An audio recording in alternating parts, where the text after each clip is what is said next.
his legal know-how. He's the hero we need, showing us how. He fights for justice, no case too tough. The Aussie Overlaw'd, he's more than enough.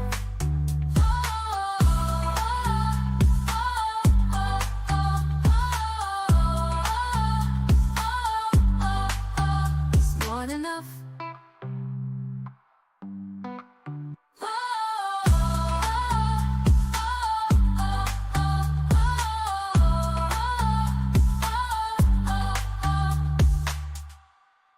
In Melbourne town, where the suits all grind, there's a light.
And good afternoon, good evening, and good night.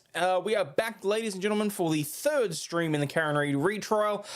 There's about 45 minutes left of day one that we still need to cover, and I understand that in addition to that, there were some rather spicy motions hearings, so we're going to be looking at that if we have time. You can watch wherever you would like to, be it on the main channel, on the backup channel, whichever channel you like.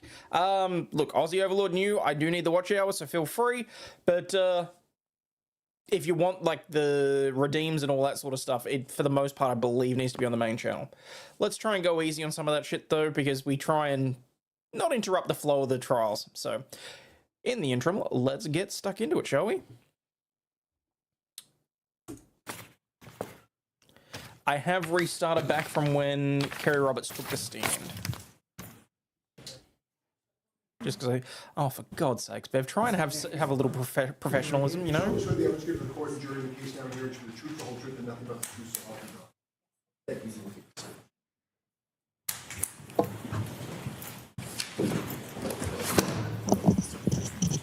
God. K-E-R-R-Y. All right, Mr. Brennan, whenever you're ready. Thank you, Your Honor. Ms. Roberts. Good afternoon, ma'am. Good afternoon. Could you please introduce yourself to this jury? Hi, my name is Carrie Roberts. Ms. Roberts, where do you live? I live in Canton, Massachusetts. How long have you lived in the area for? I was raised in the Boston area, North Shore, South Shore. I went to high school in Braintree, and I moved to Canton You'd never guess. about 12 years ago. Do you live alone? No, I live with my husband and 2 children. How old are your children presently, this day? My son is 13, my daughter's 15. Do you work? Yes, I do. Without identifying specifically where, can you share with us a little bit about what you do? I'm an executive assistant, and I've been with my company for 18 years. Ma'am, if you could just move the microphone just a tiny bit closer. Thank you very much. You have 2 children, you're Yes. married, Yes, and you live in the area. yes. I want you to tell us whether you know a person by the name of John O'Keefe. Yes, I do. Would you be willing to share with us when you first met Mr. O'Keefe? Well, I went to high school with John in Braintree. He played soccer, I played soccer, so we probably hung out in middle school, but we went to 2 different middle schools. And then I hung out with him more in high school. He was a year older than me. His sister was 2 years older than him in school, and his brother was younger. So at some point, I was in high school with each of his siblings. Did you at some point become friendly with John O'Keefe? Yes. Could you tell us about that? When his sister Kristen passed away, and then her husband Steve passed away, they lived in my neighborhood. John took over for the children and moved into my neighborhood as well. When John took in the children, did you offer any assistance or any help to him? Yes, before John was even going to take over, he was going to potentially move in with his brother-in-law and the children to help out. And then when his brother-in-law passed away unexpectedly, John took over, and I jumped in because I was a friend from high school that he knew, and he had all kinds of people helping, but he sort of said, I'm going to lean on you for right now because I know you best. And I knew his parents and his siblings, and so I introduced him to my husband, and we jumped in. It was, preschool drop-offs, preschool pickups for my son and his son, and just from then until the time of his death, we were just friends, very close friends, and we hung out all the time. The children hung out all the time, and he was the emergency contact list at my children's school to call if something had happened. Were you close friends before he took over the care of the children?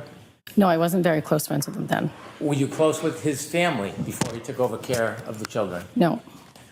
Did your friendship with him develop after he took care of the children? Yes. You mentioned you have a son, Yes, I do. and is your son the same age as John's nephew? Yes. Was there any common interests or activities that engaged your son with John's nephew? Well, they went to in-home daycare together. They went to preschool together. They went to pre-K together. And they went to elementary school. They've played baseball together since they were T-ball.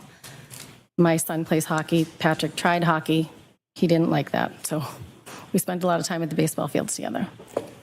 As you spent a lot of time together and had mutual care of children, did your relationship with him grow closer? Yes. And can you share a little bit with the jury how close you became? Well, John was a bachelor, and he didn't have any children of his own. So when he took over for the children, he sort of, leaned on us to kind of guide him and, all the things to do if someone has a headache and, if there's an ear infection or, he had his mom and dad also helping as well, but I was right up the street. So if I would go to BJ's, I would call and say, can I grab you anything? If I would go to Walmart, any of the places I would go, I would call and say, do you need anything? Can I help you? Can I grab something for you? And he did the same. We just sort of all chipped in and helped. As your friendship grew, could you tell us a little bit about your relationship with John? John and I were very close. We spoke on the phone and hung out. He became very close with my husband as well because he was right down the street. But we just had a friendship, a very close friendship. Tell us about the day-to-day activities and how you would try to assist John with the children. Well, John moved across town. I don't remember when. I forget how many. Patrick, I think, was in 5th grade or 4th grade. And I would take him home with me on Wednesdays because John would be working. So it was more of a, if he was at my house and my daughter needed a ride the other side of town, he would take her with him. We were just very close friends. We did a lot together. We would do baseball tournaments together. We would have drinks together. We would, all the things friends do. As you grew closer to John and helped with the children, did you become closer with his family? Yes. And who specifically did you become closer with? Mrs. O'Keefe and Mr. O'Keefe, his parents, and Paul I would see from time to time, but not a lot. He doesn't live in Canton. But Mr. and Mrs. O'Keefe would be there all the time to help as well. To be fair, I'm sure Paul lives on Earth. So. And Mr. O'Keefe would take my son and Patrick, the nephew, out to Dunkin' Donuts all the time. Can you tell us a little more about the collective effort of other people, including his family, helping John raise these children? There was a lot of us that jumped in to help. It was not just me. There was a lot of Kaylee's friends' parents. that jumped in and helped out for Kaylee, his niece, and Patrick. There was a lot of us that helped out with Patrick. All of the community all came together to help him because there was this guy that just lost his sister and brother-in-law, and he stepped in to take care of these two kids, and he didn't really know what he was doing at first, but he got the hang of it pretty quickly. You have a son that shared a lot of interests with his nephew. Yes, He also had a niece. yes, Did you spend more time helping with his nephew or with his niece? with his nephew. Were there other people in the community you knew of who spent more time helping with his niece? Yes, And who was that? Jen McCabe. Did you know Jen McCabe? I had met her once. John got a discount at Reebok, so he would take the kids, well, he would take anyone with kids up with him to get shoes, like sneakers for back to school or whatever. So one day he did take Jen and I up to Reebok, but other than that, I never talked to her on the phone. I never saw her out. Her children are older than mine, so we never really crossed paths. As it relates to the night of January 29, 2022, how much earlier was it that John took you out with the children and Miss McCabe out with her children to get sneakers? How many years before Oh, years, like 6 or 7 maybe. that? And from that time you met Jen McCabe in the years past, did you ever spend time with her again before January 29th, 2022? No, I did not. I didn't know her. Were you friends with her? I was not. Did you speak on the phone with her? No, I did not. So other than that one meeting, you were strangers? Yep, that was the only time. I knew her. I knew of her. She has 4 girls, but I didn't know her. At some point, as you were part of John's life, did you learn that he was dating a person by the name of Karen Reed? Yes, I did. And do you see that person here in the courtroom today?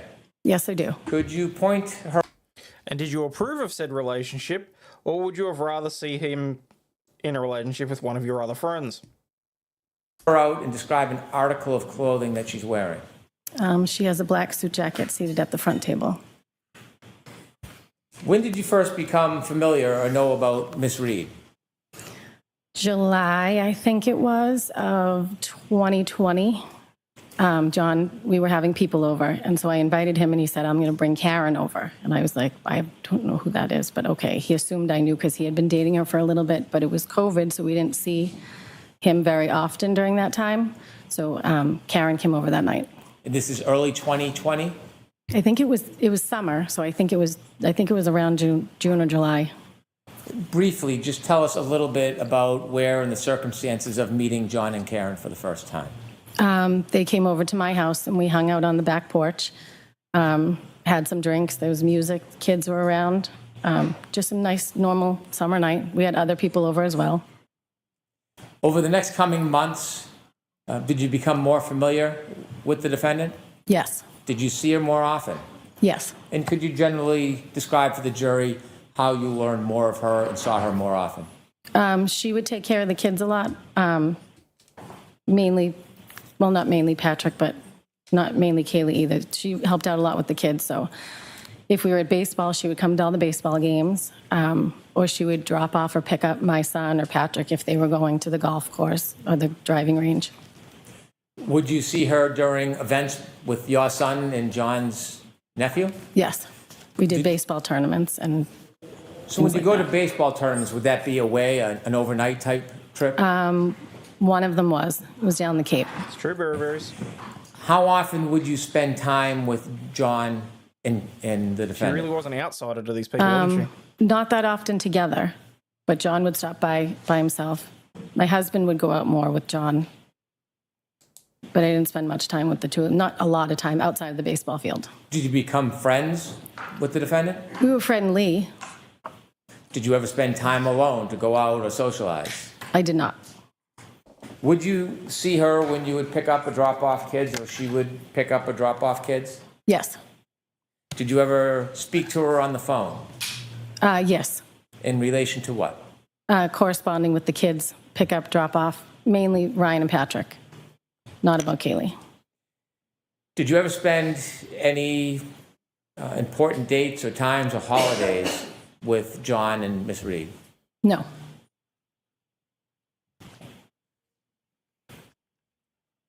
I want you to take us ahead to January 28th, 2022. Kind of wish I Okay. had some red solo cups, to be honest. On January 28th, 2022, do you remember that day?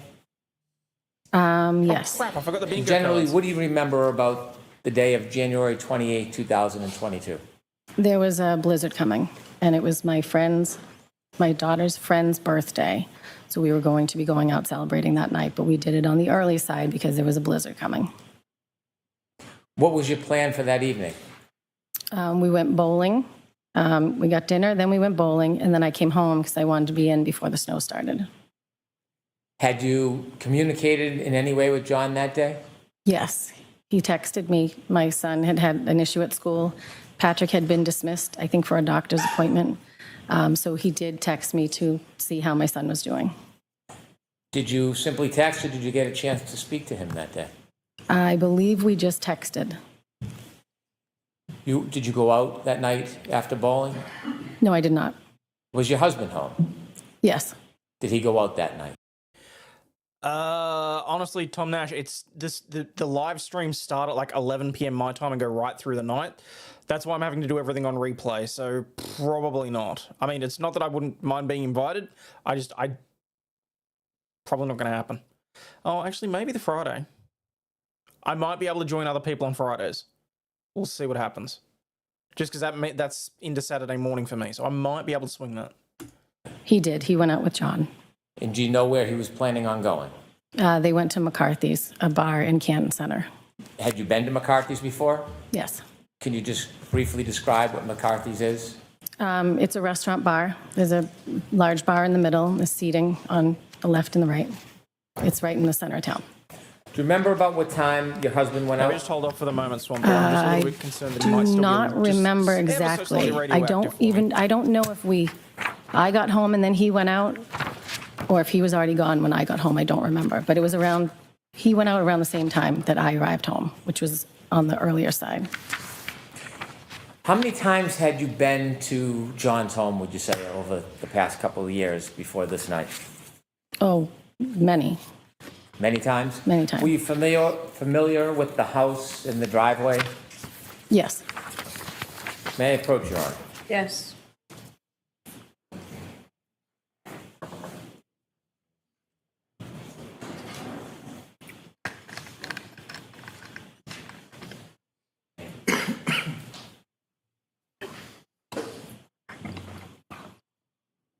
Should I return to the podium and ask the questions, You John? can ask them from there. Thank you. Ma'am, I'd ask you to take a look at that photo in front of you. Do you recognize what is in that photo?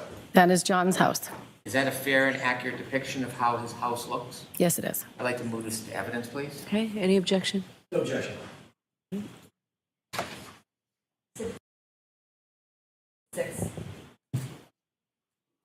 May I publish to the jury, Your Honor? Yes. Thank you.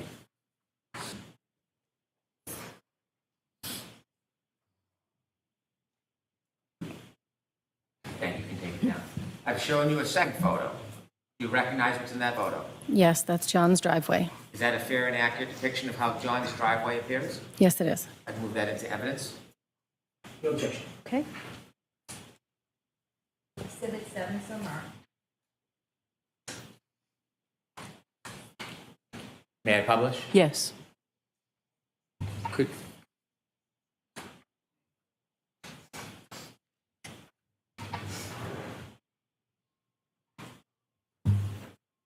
Thank you. I'm showing you a third photo.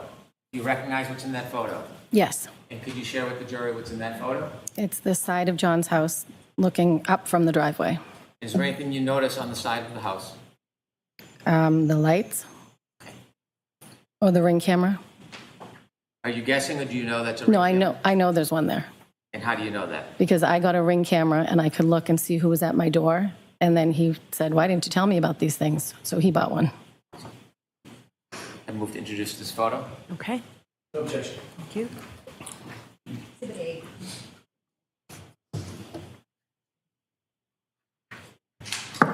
May I publish, Your Honor? Yes.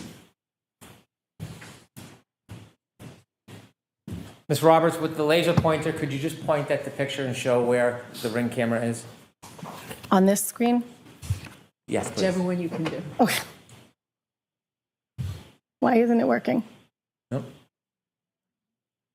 It's on. Okay, well, you know what, rather than use the pointer, why don't we describe, can you describe where you see the ring camera on that picture? It's in where the two lights are under the top window. Okay, thank you. We could take that down, please.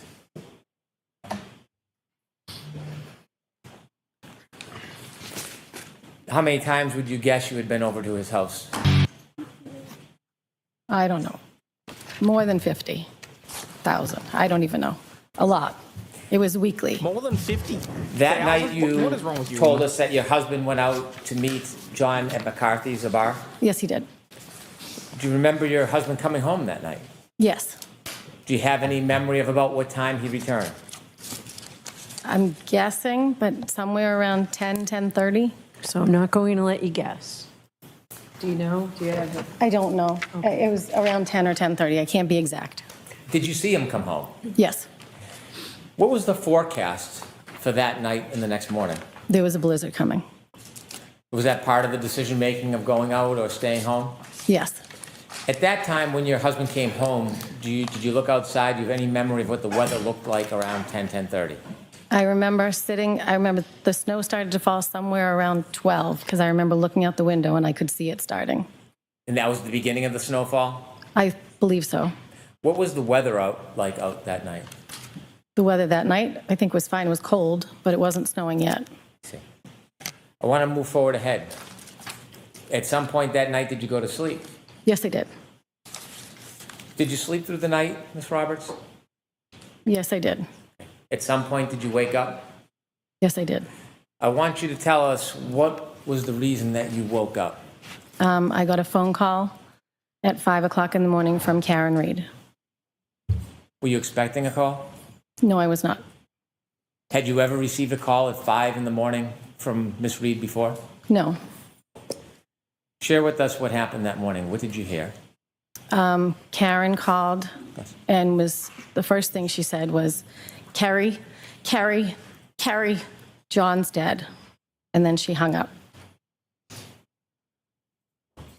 And then, When she said that, did you have a chance to have a conversation with her? no, I did not. Describe her demeanor when she said that. She was yelling loud enough, my name, I think it was 3 times, it might have been 2.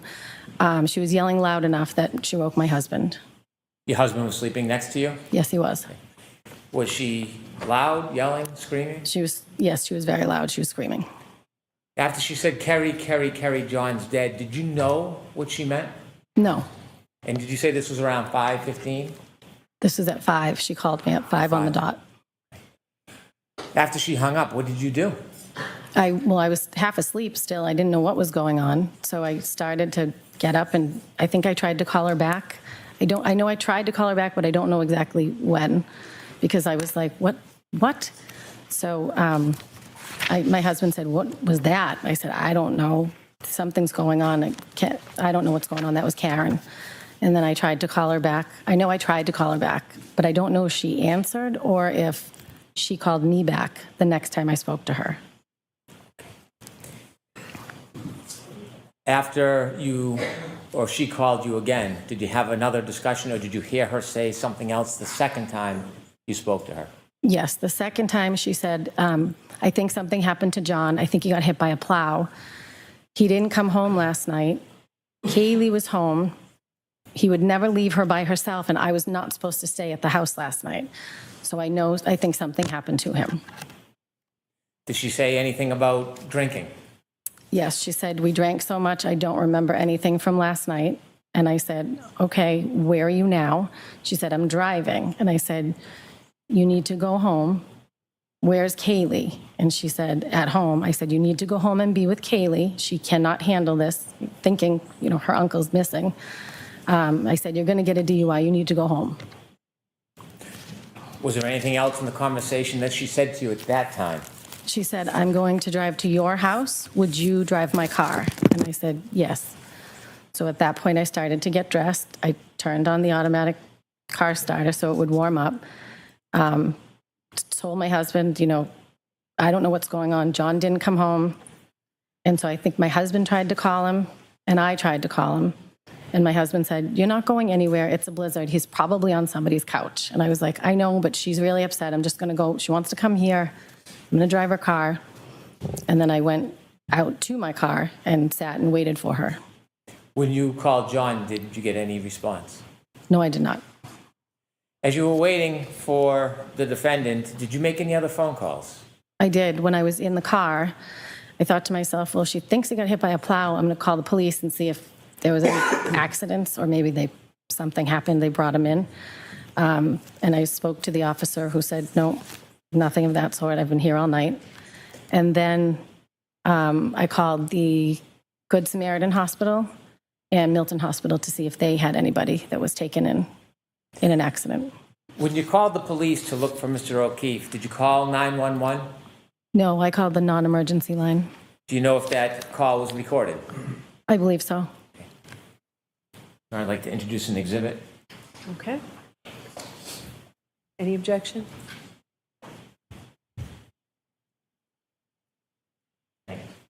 No objection, Your Honor. Okay. Exhibit 9.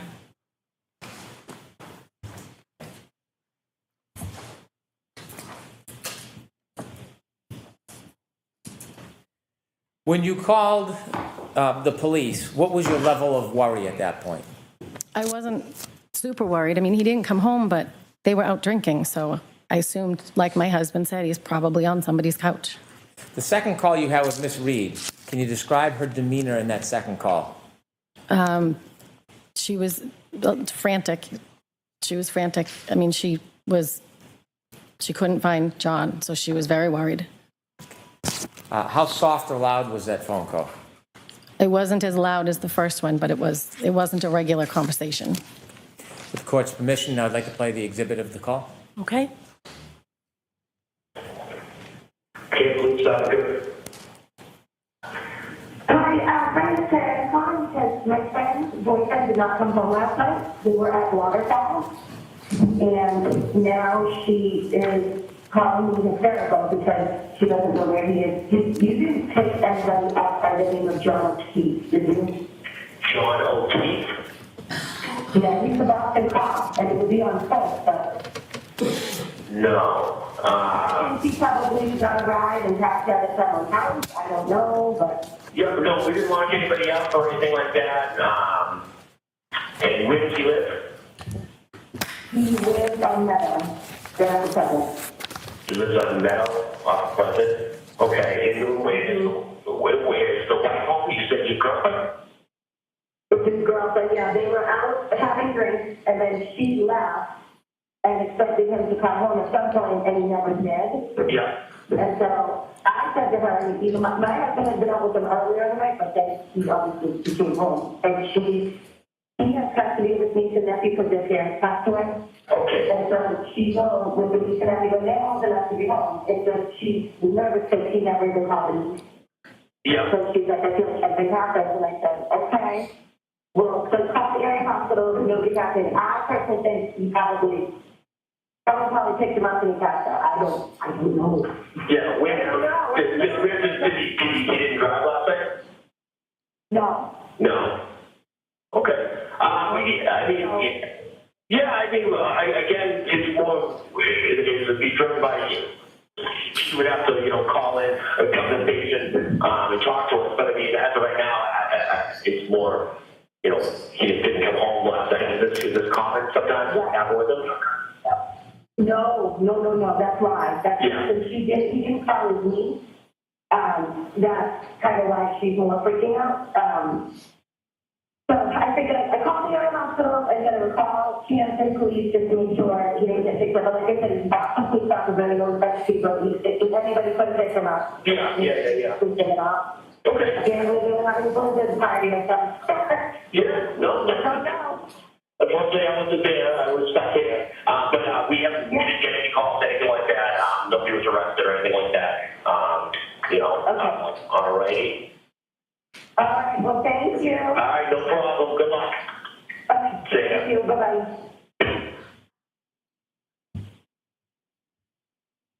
Were you in your car when you called the police station and the hospitals looking for John? Yes, it was. Do you know at that point whether anybody else had called the police station? No, I don't know. Do you know at that point if anybody else had called any hospitals? I don't know. How long did you wait in your driveway? I don't know. I'm sorry. Okay. Maybe like 7 minutes, 8 minutes. What were the conditions like out that morning? It was bad. It was in the middle of a blizzard.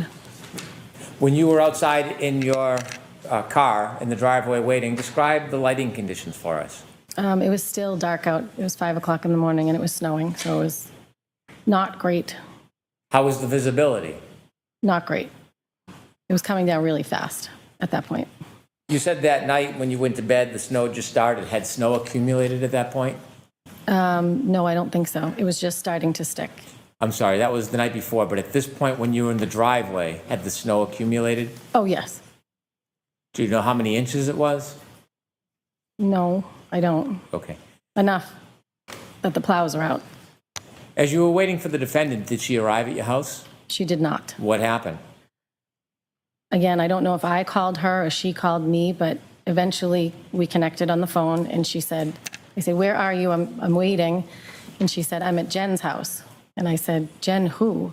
And she said, McCabe, she's going to drive my car. And I said, okay, well, listen, they don't want cars on the road because it's so bad. I'm already in my car. I'll come there to Jen's house, stay there, and we'll follow each other and we'll go back and drop your car off. Did you look in the house for John? Could he just be in the house, passed out somewhere? And she said, no, she hadn't looked in the house. So I said, okay, now I'm going to come to Jen's. We're going to take the car home, drop it off. We'll check around the house. And then I don't know what the next step at this point was. I just wanted to check the house. At the time you directed that you were going to meet at Jen McCabe's house and then drive to John's house, was there any suggestion by the defendant where she wanted to go? I didn't know where Jen's house was. I knew the street. I had dropped Kaylee off or picked her up a few times. So I said, stay on the phone with me so I don't know which house it is. And so when I got there, I pulled in the driveway and there was some conversation about. Can I back you up and just ask you a little bit about the drive there? I don't Yep. mean to interrupt. When you left your house, you talked a little bit about the weather conditions. How long did it take you to get from your home to Jen McCabe's? Oh, it's quick. Probably 4 minutes. What was the driving like? It was not good driving. That's why I didn't want 2 cars on the road. Did you have any difficulty driving through that storm? No, I mean, it was treacherous. But I was in 4-wheel drive. I have an SUV. You mentioned you treacherous didn't like know Jen exactly McCabe? where Jen McCabe lived. Had you been there to drop off John's niece before? Yes, but I didn't know which house it was because when I picked her up before, she was either getting out of the car at the driveway or waiting at the end of the driveway. So I didn't know which house it was. I think I interrupted you, but were you telling us that as you drove to Jen McCabe's house, you were on a Bluetooth, on an open conversation with her to help with directions? Yes, Jen and Karen were in Karen's car, and I was on the phone essentially with both of them. Do you know what type of vehicle the defendant was driving at that time? A Lexus SUV. As you drove over to Jen McCabe's home and you had some guidance finding it, did you hear any conversations in that open line with, or even any statements by the defendant? I remember when I pulled in behind her car in Jen's driveway, and at some point Karen said, my taillight, and I looked, and Jen she must have had the brake done because you could see that there was missing taillight. When you say missing taillight, was it merely cracked? No, there was a piece missing. Could you see that as you were parked right behind the defendant's SUV or Lexus? She must have been applying the brakes because you could see it, but there was a lot of snow. When you saw that the taillight had a missing piece, did you say anything? No, Did you think anything of it? no. How long were you parked behind the defendant's Lexus while it was parked in Ms. McCabe's driveway? Not long. We were just, I pulled in and then we stopped and then the next plan, at some point in that conversation as well, or maybe on the ride, because now we're heading to John's house to drop a car off. I pulled out of the driveway, Jen pulled out and I followed behind all the way to John's house. And at some point, Karen said, I left him at Waterfall. And I heard Jen say, no, I saw you pull up in front of my sister's. Was anything else said about the broken taillight? No. You followed Miss McCabe? Yes. Where did you go? To John's house. Did you arrive? Yes. I want to ask you some questions about when you arrived and what you did next. Okay. When you arrived at Mr. O'Keefe's home, you're in two separate cars. Who pulled into Mr. O'Keefe's driveway first? Jen pulled Karen's car in first. So Miss McCabe was driving the Lexus, Correct. and the defendant was in the passenger seat? Yes. After you both pulled in, tell us what happens next. We went, I wasn't sure if it was, at some point Karen showed us the taillight up close, but I didn't know if it was when we arrived or when we left. But we went into the house to look for John. When the Lexus was parked by Miss McCabe in Mr. O'Keefe's driveway, was it facing the street or facing away? Facing where the basketball hoop is, not facing the street. Would you like to approach? Okay.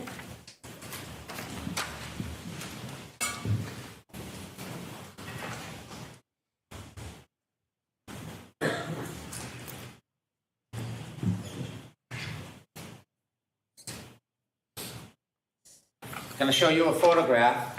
Do you recognize what's in that photograph? Yes, that's John's driveway. That's Karen's car on the left and John's car on the right. Do you recognize? I mean, it's a good point. I mean, why did no one ever make a big deal about it? The fact that he allegedly never went in. No one sent a message like, "Where'd you go?" Well, apparently Jen McCabe sent a bunch of messages saying, "Are you coming in?" or whatever else, and you know, that's why I was so surprised when Spanky said during the opening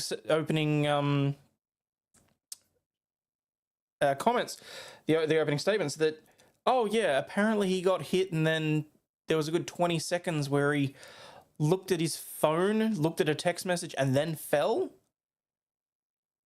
She sent messages saying, "Pull up behind me."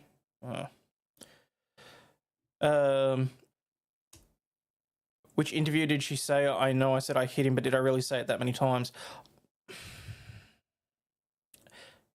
I'm not sure which interview it was. I know that they played it during part of the opening. So. Recognize both those cars? Yes, I do. Do you recognize that photo as a fair depiction of his driveway? Yes. Do you recognize it as a fair depiction of the motor vehicles? Yes. Now, when you went there that night and you pulled in behind Ms. McCabe and the defendant, is there any differences between how that area looked when you pulled in as opposed to that photo? Well, it was the early hours of the morning, so it was dark out, and there was much more snow. And there was snow coming down. I'm so sorry. You want to finish? Nope. Other than the snow and the lighting, is there any other differences? Nope. I'd like to introduce this as an exhibit, please. All right. There's no objection, Mr. Jackson? No objection. With the court's permission, I'd like to publish. Okay.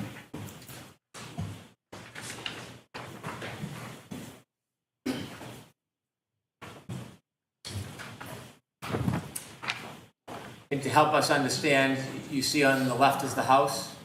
Yes. There's a motor vehicle in the middle of the driveway, but it's the vehicle to the left. Yes. And whose vehicle is that? That's Karen's. Is that where it was parked that night when you went into the house? Yes. And the motor vehicle to the right, you recognize that? That's John's car or SUV. Thank you, you can take that down. I'm showing you a second photo. Okay. Do you recognize that photo? Yes. What is it? It's the back of Karen's car.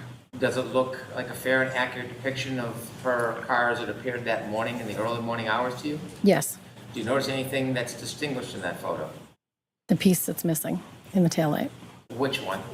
The right passenger rear. Do you know when, I'm sorry, do you know when this photo was actually taken? I do not. Although you don't know when it was taken, is that a similar depiction to your memory of how it appeared that morning at 5? Yes. Or a little after 5? Yes. I move to introduce this exhibit. Okay. No objection. The court's permission, I'd like to publish. Yes. 11 somehow.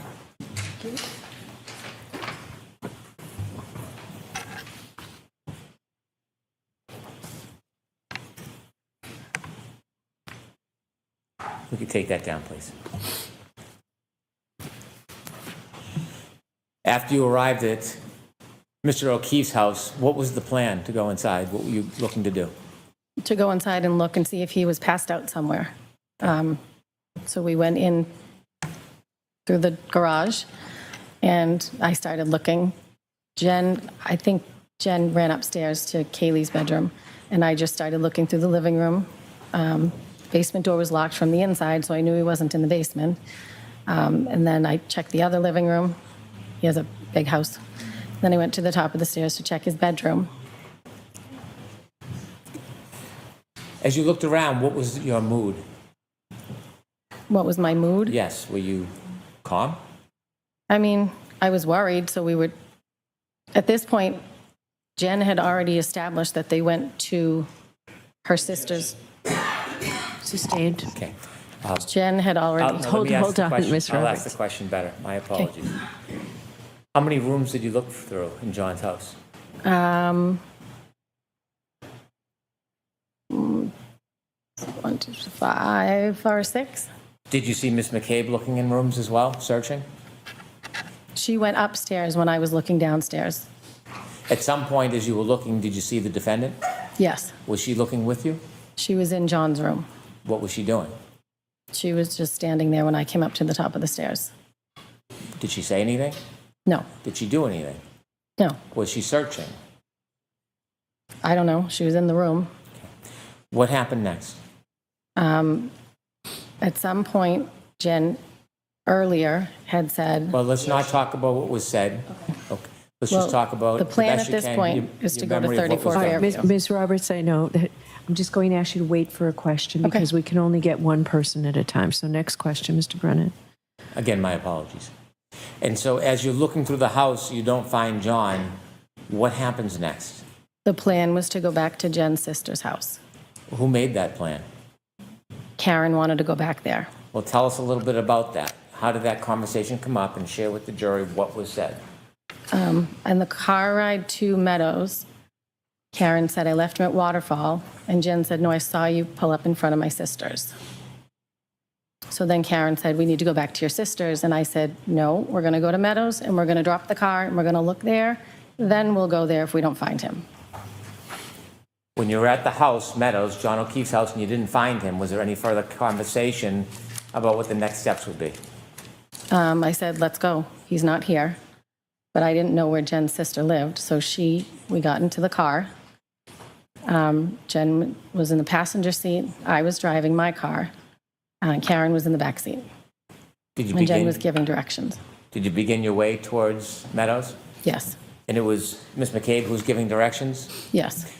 As you began driving to head towards Meadows, in addition to trying to drive, were you doing anything like looking or searching? Well, yeah, we were looking on both sides of the, I was looking on both sides of the road in case he was walking home. Did you see Miss McCabe searching? Yes, she was looking out as well. Go describe a little detail about what you saw Miss McCabe doing. She was looking out the window as we were driving. So was I, as I was driving. And where was the defendant during that time? She was in the back seat. Was there any conversation, comments, statements? Well, she would be in the back seat, and then she would be in between Jen and I, in the back seat, and then in between Jen and I. She was just very frantic. Okay. Was she saying anything? There was conversation on the way there. Okay. Was she looking as well? Did you see her looking out the windows like you and Jen? I don't know if she was because she was in the back seat. As you drove to Meadows, what was the visibility? The same or better, worse? No, it was poor. Did you make your way towards Meadows? I did. As you finally got to Meadows, was the house on your left side, your side, or on the other side? Are you talking about Fairview or Meadows? I'm sorry, Fairview. Okay. The Fairview house came up on the left-hand side. Before you got to the house, is there a tree line between that house and the house before it? Yes. There's a cluster of trees and bushes. All right, take us back. I want to talk about that morning. As you're driving and approaching Fairview, tell us what you hear, what you see, what's happening. Jen's giving directions, and it was really bad driving. I was white-knuckling. because it was getting slippery. Karen wouldn't put on her seatbelt, so because she was in between us again the whole ride, and then sitting back. But she was worried because we weren't finding John. Were you having words? Yes. Tell us. I said to Jen, where are we heading? And she said, my sister lives on Fairview. And I said, where is that? She said, off of Chapman. I said, oh, okay, near Spring Lane. At some point, Bella's mom came up. Tell me what that means. I didn't know who it was, but it was one of Kaylee's friends, Bella's mom. Well, the directions, at some point Karen was talking about Bella's mom to Jen, saying she never liked me. I didn't know who this woman was that they were talking about, but apparently Bella's mom lived near where Jen's sister lived on Fairview. Did you learn any more about the relevance of Bella's mom? No. Oh, well, I think John had dated her. I'm going to allow it. So as you approached Fairview, tell us what happens. As we approached Fairview, at the house. You mean the house or the street? Yes, the house. The house. Jen said, my sister's house is right up here. And I said, okay. And as we approached the house, Karen from the back seat is now screaming, there he is, let me the F out of this car. And she's now kicking the back door to get out. When you heard the defendant scream, there he is, and started kicking the car door, did you see anything? I did not. Did you see anybody? I did not. Did you look? I looked. Was there anything that impeded your ability to see far? No, it was just snow. Now, see, this is disingenuous, because what he's trying to imply here is that because Karen knew exactly where he was, she already knew where to look, basically. I think this is a pretty shitty way to go about it, frankly, Hanky. How far could you see when she was yelling, there he is? How far could I see? Yes. I mean, the visibility wasn't great. Okay. Was she pointing or giving any direction? No, she just said, there he is. Okay. What happens next?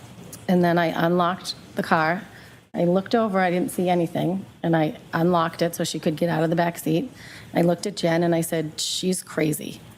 And then I turned around and watched, and she ran over to a mound of snow. When she started running, before she got anywhere, did you see anything at that point? I did not. Were you looking? I was looking. She said, there he is, so I'm looking around to see where he is. And you could see nothing? I did not. Did you see her run around or directly? She ran right over to the mound of snow. Could you tell what the mound of snow was from the car? Once she got to it, yes, it was. Once she got to it, you could tell it was a mound of snow that was the length of a body. Okay. All right, I'm going to Objection. stop you there, Mr. Brennan. I need to see counsel at sidebar for just a minute, please, regarding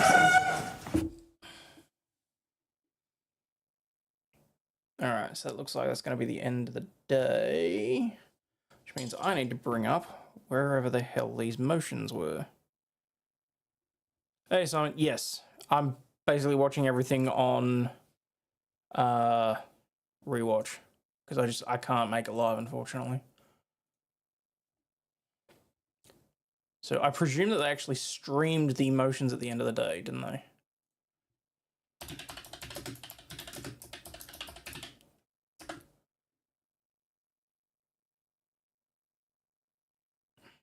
All right, so Ms. Roberts, we're going to have you come back tomorrow. Okay. Jurors, we're going to break for today, so we're going to send you home. The same 3 cautions that I'll tell you every single day. Please do not discuss this case with anyone. Don't do any independent research or investigation in this case. If you happen to see, hear, or read anything about this case, please disregard it and let us know. And please be extra I can't careful with think your what social animal it media. sure reminds me of. We'll see you tomorrow morning. Thank you. Court, all rise, please. Jurors, hold your books. All right, so these are the ARCA motions from 15 hours ago.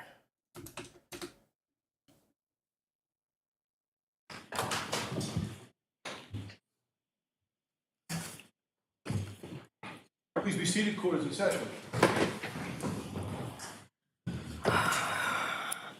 All right, so we'll have a quick hearing on paper now 682 Hang and on. So if anyone's actually using the bingo card that I put in, I'm definitely going to put down judge size. Wherever the hell it was. That's the wrong one. Helps if I actually create my own bingo card, I suppose.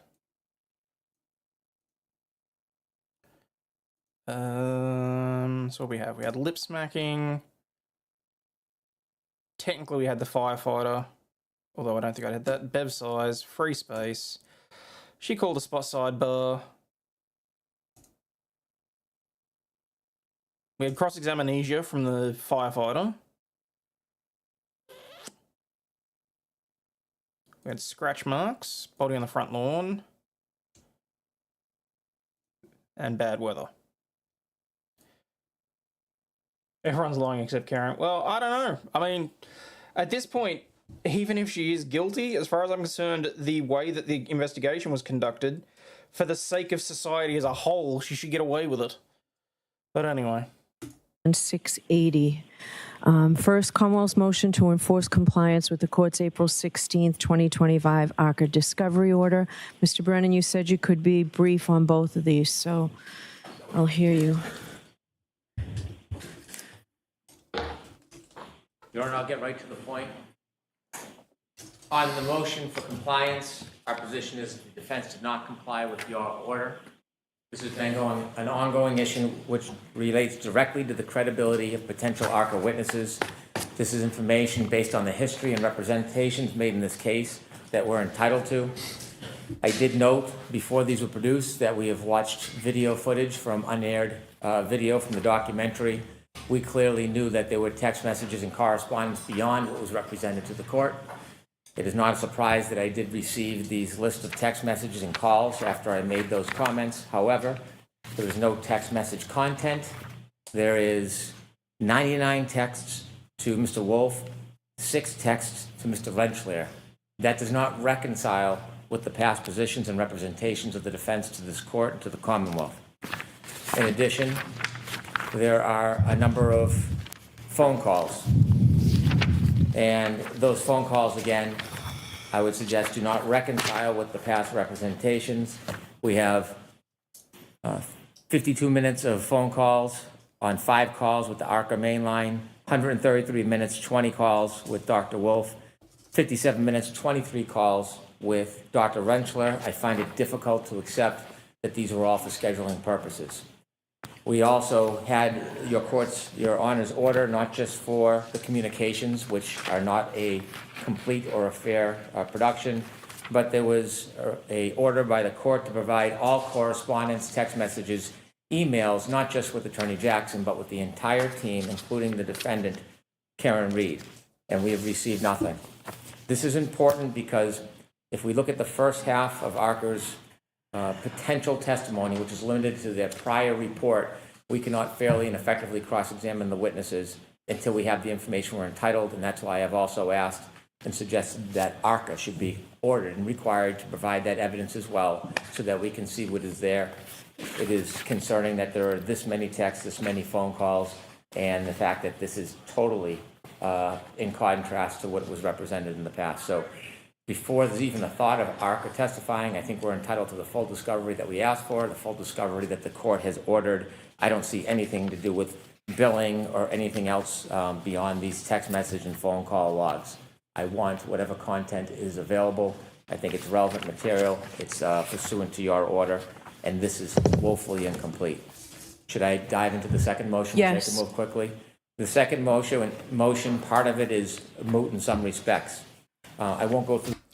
Okay, so for those of you that, I mean, I kind of feel like it was fairly self-explanatory there. He's basically saying there's a whole bunch of text messages and required explanation for various phone calls that the defense team supposedly had with ARCA. What correspondence there would be directly between Karen Reed and the ARCA experts, I have no idea. Why on earth? Like, And I think Spanky's reaching a little bit in terms of, oh, well, this couldn't possibly be for scheduling. I reckon I've spent hour-long conversations organising experts for various things, be it for mediations, be it for, like... Still not a great look, though. Especially not after Bev's already raked them over the coals for shit. Well, we'll just have to wait and see. The tortured history of discovery, we've gone through it too many times. We don't have time for it. But inevitably, it is clear that we have played by the rules, met our discovery obligations, bullshit. and as we stand here now, the defense is proposing new opinions, new testing, and they don't even have the parts of that testing yet. This is 2 weeks into trial after we picked a jury.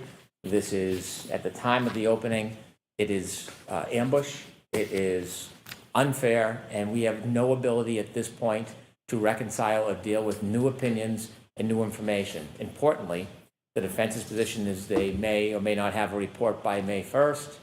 Our expert will be testifying somewhere at the beginning or middle of May.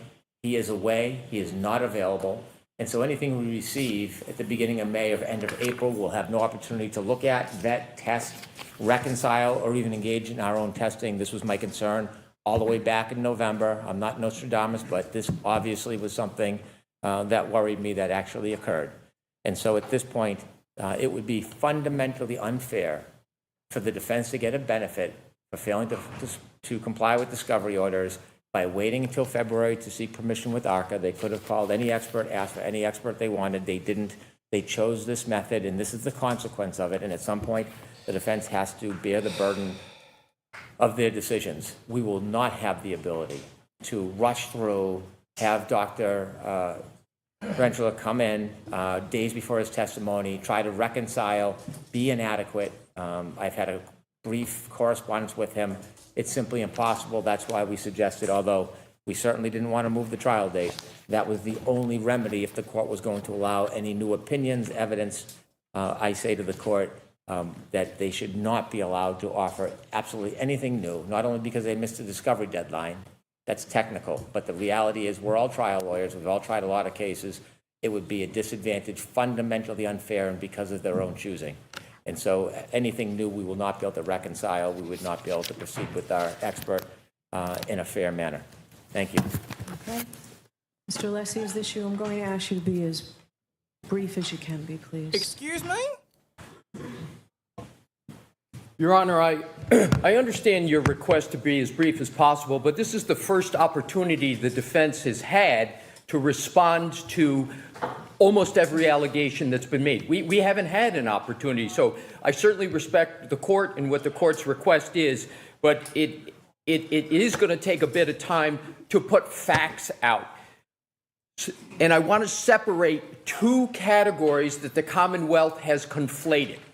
The Commonwealth has conflated the issue of what text messages exist, which text messages don't exist, what's been turned over pursuant to orders, and I would like that to be clear to the court factually, because the Commonwealth has misstated just now 3 times the facts. So I asked this morning, there were 100 or so texts referenced in the exhibit, whatever was presented by you folks. I asked if Mr. Jackson, if he provided them, because my order was clear they were to be provided, and he said no. And I asked you at sidebar whether they were deleted, and you said yes, in due course. I have no idea what that means, Mr. Alessi. Why don't you explain that? Well, thank you for the opportunity to explain. Here's what it means. Like anybody's phone, those text messages are 2 years old. They don't exist. So can you also tell me?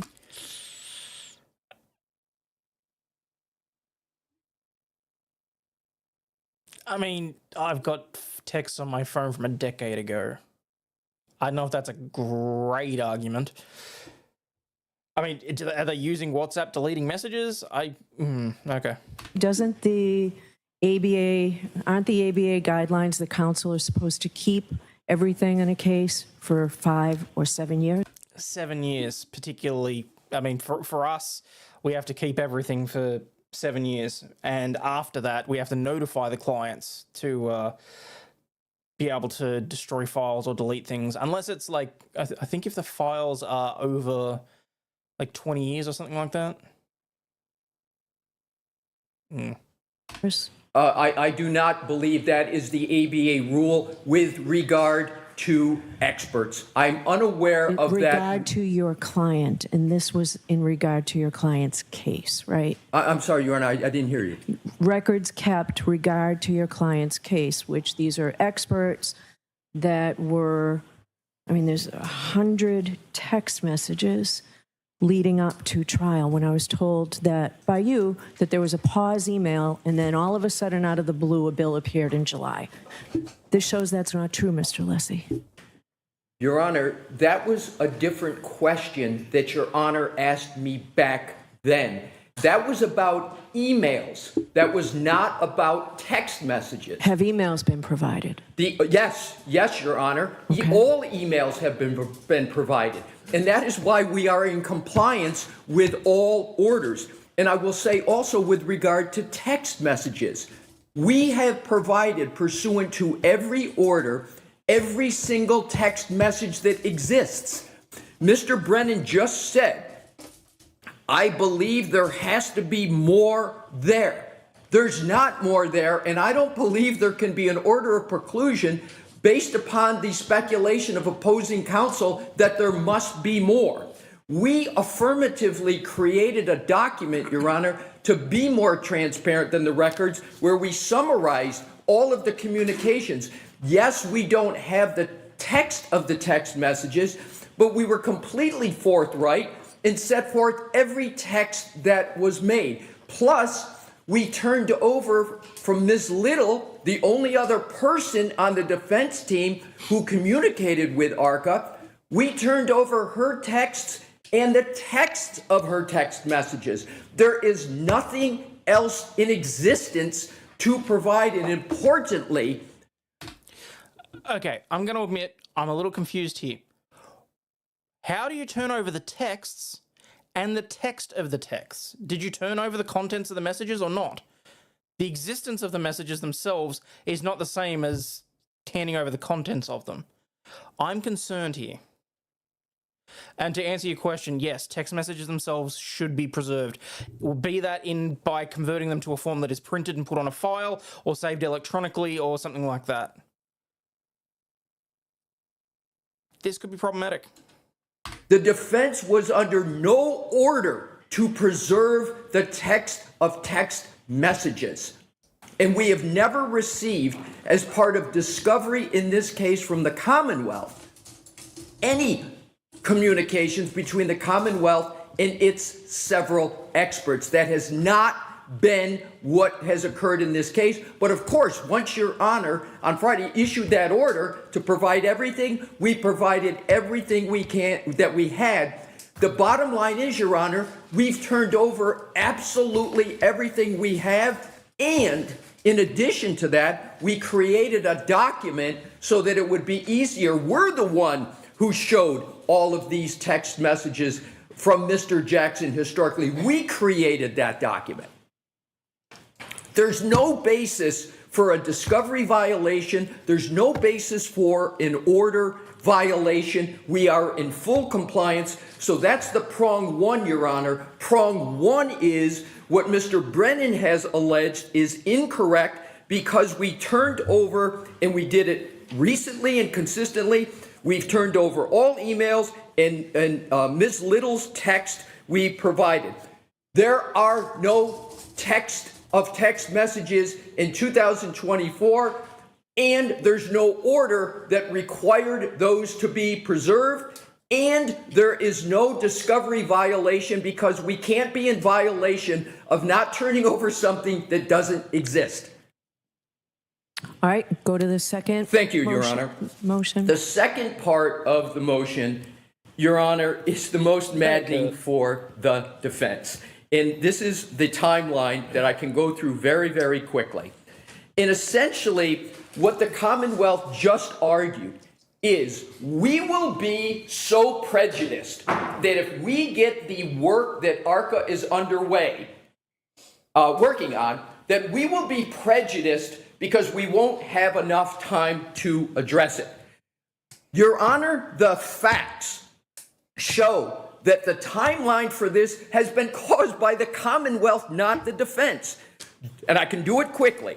July 2024, the first trial concludes. November 2024, 4 months later, the Commonwealth decides to retain Aperture. Their decision to wait 4 months to retain an expert, we're the defense. We defend what the Commonwealth alleges. January 30th, 2025, 2 months after that, and 6 months after the first trial, we get an Aperture letter report that's barely discernible about what they've done. It's a 1 page and 1/4 of conclusions and opinions in outline form. Next, January 31, 2025, we get the initial Aperture 140 slide presentation. January 31st, February 5th, we get the case file. In February 19th, we finally get the raw images from Aperture in the scans. That's the first time we get raw images and scans. You can't have an expert work on anything until you even get those raw images in scans. We move, and we have a hearing on March 20, 2025, to preclude Dr. Welcher because the slides are so incoherent and the report is so insubstantial. We can't tell what it is their theory is. So then on March 24th, and at that hearing, the Commonwealth agrees to redact and revise that. So we're already into March 20th. The Commonwealth agrees to redact and revise. Your Honor put the defense on a short leash. We accepted it. And by March 24, we receive the PowerPoint that was of the Aperture that was supposed to have two things happen. It was supposed to be redacted, and there were certain things that were supposed to be changed. What did we get on March 24th? It wasn't redacted, and there were 3 substantive changes to it. The Commonwealth has said twice, including today, there were no substantive changes. There's 3 of them, and to the extent Your Honor wants to hear, I can detail exactly what those changes were. So why don't you highlight them very quickly, because I will, Your Honor. I can do it quickly. Thank you for the opportunity. First one, slide 36, they changed the image of 34 Fairview. No small change. 102, they changed the conclusion regarding the time. Yes, Eileen, I would expect that experts that you don't use are still going to be part of your case file irrespective. Pretty much, okay, so the way that files, at least here for us, work is that anything that isn't specifically work product, so for example, your own file notes, but even those you should friggin' well keep. Any incoming or outgoing correspondence is part of the case file. Any file notes, any pretty much any documents generated. There's actually very little that wouldn't form part of the case file that shouldn't be kept. Just seems to be going out of her way to look for a way to at least limit Arca in a meaningful way. She's been looking for a way to do that for months, honestly, Kurt. I don't think she wanted to let Arca in at all to begin with, but they're effectively a rebuttal witness at this point, and look, I'm inclined to agree with Emily. It's probably the fact that it's been such a short time frame, and that Her Honor, God, I hate having to say that, is part of the reason for that. So we'll just have to wait and see. And that the tail light was broken. No small change. 123, they changed the image of 34 Fairview. No small change. So we ended up getting those changes, and I want to be clear on the date. That's March 24th. We have a hearing on March 25th. We agreed to provide our response to these revised Aperture documents. Here is the key data point. On March 26th, the defense engages Arca. Just 2 days after we get the revised PowerPoint with 3 substantive changes. And And then we started to respond and provide more information. On March 27th, we responded to the Commonwealth's revised PowerPoint and the Welch report. And then the last two items, we renewed our request to preclude Dr. Welcher on Delbert Lanigan grounds. April 1st, and this is another key date, the court decision allowed Dr. Welcher to testify, but also allowed the defense to re-raise objections at trial when Dr. Welcher testified. What does that timeline show? That timeline shows that the Commonwealth took 6 months from the last trial, 6 months, and the defense took merely 2 days after they got the final report of aperture to retain ARCA. Last point I want to make, Your Honor, is the argument of the Commonwealth that we strategically waited to retain ARCA.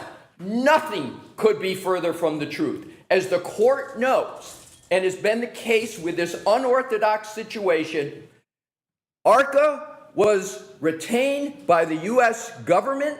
They worked pursuant to the U.S. government, and we had to get the permission of the U.S. government to retain ARCA. We moved expeditiously to do that. We got the permission from the government, and as soon as we got the permission from the government, and as soon as we got the final version of aperture documents, including scans, we put ARCA on it. It has only been since March 24th, not even a month, have we had finally the information from aperture, which is still inadequate. Our experts still say, with regard to what aperture did, in some instances, they can't even figure it out because the information is so inadequate. Nonetheless, because of all the considerations we're aware of, we had ARCA proceed forthwith with post-haste. And they are working post-haste, but, Your Honor, we are the defense. That's where I started. We had to understand as best we could what aperture did. In conclusion, 2 points. No violation whatsoever on text messages, emails, court orders. All complete, robust compliance. And with regard to the allegation that there was something said, that there's some surprise that there were so many text messages, on June 10th, 2024, and I've got the transcript on albeit on an electronic device, right in front of me. I just got to get the passcode. Mr. Jackson read a text message right live that he had with ARCA. He read it, and here's what it said. The court, okay. Mr. Lally, so her issue is that she is available this week, but not next week, so I really need to get her in on Friday. Mr. Jackson. Hold on. Court reporter can't hear you. She asked you to stop. Oh, I'm sorry. My apologies. Am I going too fast? Yes. Thank you. All righty. Go ahead. Thank you. My apologies. So, Mr. Lally, so her... This is what happens when you get a little bit too emphatic with things. Issue is that she is available this week, but not next week, so I really need to get her in on Friday. Mr. Jackson, Dr. Wolf just texted me and said, I presumed you were in court. Give me a call when you're available. The court reporter, I'm getting an interference. Mr. Jackson, I'm so sorry. The court reporter, that's okay. We have been completely transparent that there were text messages as opposed to emails. Text messages about scheduling, about other administrative matters. Mr. Brennan is completely free on cross-examination of ARCA to address every one of his speculations, every one of his suspicions, every one of the ghosts that have been created on this topic. He can address them. If he thinks that we're wrong, we're misstating, he's got the opportunity to speak to ARCA and ask those questions. Your Honor, He doesn't it know is the answer to those questions. improvident to, based upon speculation, preclude the defense from putting in a defense. I'm not making a conclusion today regarding precluding the defense. Okay, all right. What's next? So I need you to wrap it up because there's something I want to say. Certainly, Your Honor. I'm going here to we wrap it go. up in 10 seconds. There are no violations Just you wait, Bev, because there's something I'm going to want to say too. of any discovery order, no violations of this court's order. And with regard to the retaining of ARCA, because we're the defense, we acted expeditiously in response to the information we're getting.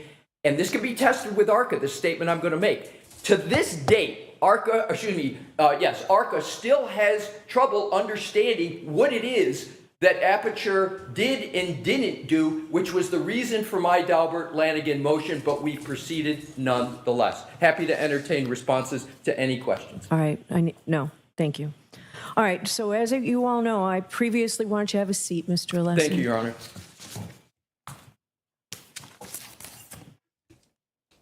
I previously found and believe Mr. Alessi, when he was talking about the rules of professional conduct, did say, I agree, a violation of Rule 14, but not regarding the rules of conduct. At a prior hearing, I found a violation of the defense's reciprocal discovery obligations. It was clear to me, and I found that it was deliberate. This appears to me, contrary to what you've argued, Mr. Alessi, that this is another violation of my order and of the reciprocal discovery violations. We need to figure all of this out before you're allowed to call these witnesses. So I'm going to have a voir dire hearing this Friday. I know we planned on having the view. I need the ARCA witnesses here Friday morning. So we need a voir dire, if you intend to call them, a voir dire on all of this. And I will be sending an order for production of records. I just need to amend it for ARCA to bring all these items with them. So Friday will be for ARCA for a voir dire hearing in the morning.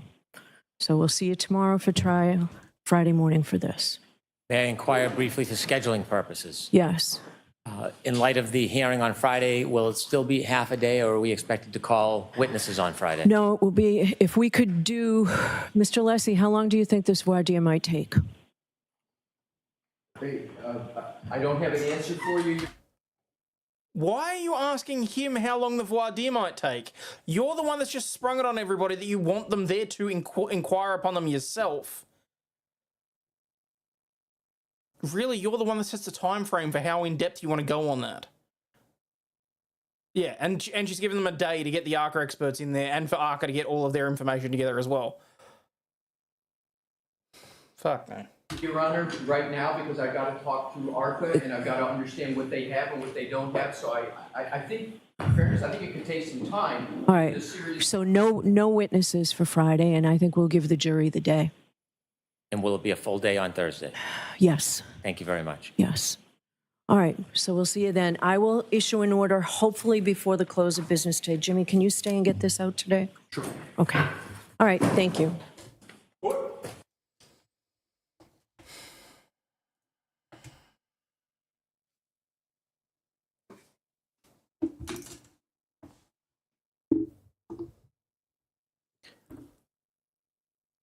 Yeah, just like they did with Dr. Russell. Honestly, this to me is quite disgusting, but not unexpected, really. And frankly, I do kind of feel like the defense counsel probably should have seen this one coming, because both Brennan and Bev are doing everything they can to make sure that the ARCA testimony is limited as much as possible. Already falling behind schedule. Well, I mean, she's the one that during one of the preliminary hearings said, yes, we'll definitely be having full days. Yeah, bullshit. honestly, in my personal, and you know what? No, screw it. I'm going to say, in my professional opinion, this woman is making a mockery of the judiciary. We've been through her reviews. We know that there are lawyers that have practiced in her court, that this is not an isolated incident. This would go very differently, in my opinion, if this were in another court. Mind you, I still can't 100% understand how this even got to a retrial, let alone the first trial, but it is what it is. All right, guys, it's 11:15. I'm going to, I'll be up early so that I can get day 2 started. I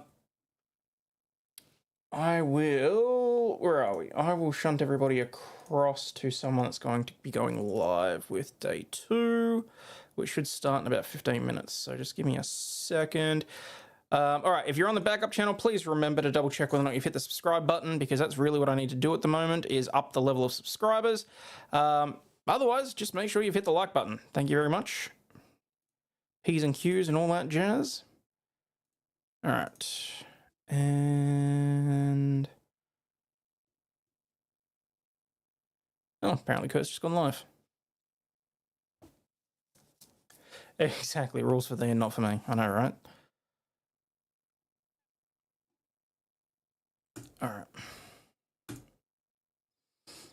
Send us all off to Kurt because he's the only one that's streaming so far, or that otherwise has redirect permissions for me on the main channel. So I'll see you all basically in what, 8 hours to start day 2. As always, please remember, you're not a piece of shit. You have value and do contribute to society, especially for being here and keeping me company. But as always, stay healthy, wealthy, and wise. And I'll catch you all very shortly. God, 3 streams a day is gonna kill me. And again, on your way out, please do me the favor of hit the like and subscribe button if you're so inclined. It costs nothing. It's absolutely free. And we'll be friends forever. Bye now.